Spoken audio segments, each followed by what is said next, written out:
মোৰ নাম হৈছে অৰ্জুন মাৰ্ডি। মই সাপকাটা আশা আঞ্চলিকৰ প্ৰেচিডেণ্ট হয় সদৌ অসম আদিবাসী ছাত্ৰ সংস্থাৰ। তো সঁচাই আজি আমি কামাখ্যা প্ৰসাদ তাছাৰ প্ৰতিমূৰ্তি দাহ কৰিলোঁ। এইটোৰ বাবদে যোৱাকালি যিটো হয়তো মিডিয়াৰ যোগেদি আমি জানিব পাৰিলোঁ বা দেখিব পাৰিছোঁ, আমাৰ আদিবাসীৰ ওপৰত এটা বিৰোধ মন্তব্য কৰিছে। আৰু সেইটো হৈছে আমাৰ আদিবাসীসকলে ST পোৱাৰ যোগ্যতা নহয়, তেনেধৰণৰ এটা মন্তব্য দিছে। তো এটা বিজেপিৰ সাংসদ হৈ কামাখ্যা প্ৰসাদ তাছাই এনেধৰণৰ মন্তব্য কৰাটো আমি ধিক্কাৰ জনাইছোঁ আৰু গৰিহণা দিছোঁ। আগন্তুক দিনবোৰত যাতে এনেধৰণৰ মন্তব্য নকৰে, নহ'লে আমি সদৌ অসম আদিবাসী ছাত্ৰ সংস্থা হৈ গণতান্ত্ৰিক আন্দোলন কৰিবলৈ বাধ্য হ'ম।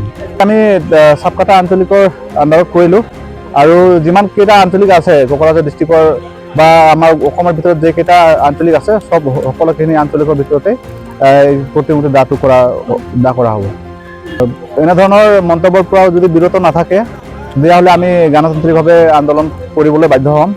আৰু এইখিনি ক'ব খুজিছোঁ, যদি কামাখ্যা প্ৰসাদ তাছাই যিটো মন্তব্য দিছে যে আমাৰ ST পোৱাৰ ক্ৰাইটেৰিয়াটো নাই, তেন্তে 2019-ত যি নেকি ৰাজ্যসভাত যিটো বিল পাছ কৰিছিল, সেইটো কিটো চাই বিলটো পাছ কৰিছিল, এইটো আমি প্ৰশ্ন কৰিব খুজিছোঁ কামাখ্যা প্ৰসাদ তাছাক।